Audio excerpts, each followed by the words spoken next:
এবারের বার্ষিক দৌড় প্রতিযোগিতায় প্রথম হয়েছে টুম্পা। টুম্পাকে অনেক অনেক আপা, অভিনন্দন। মেয়েকে কি খাইয়েছেন যে পড়াশোনা খেলাধুলা সবকিছুতেই এত ভালো?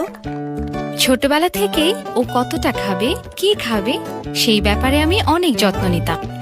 আমার এখনো মনে আছে, ডাক্তার আপা বলেছিলেন 7 মাস থেকে আধা বাটি 2 বার,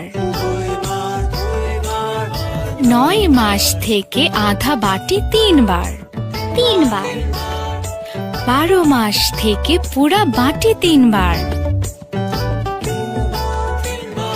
পারিবারিক খাবার খেতে দিতে হবে, সেই সাথে পুষ্টিকর নাস্তা।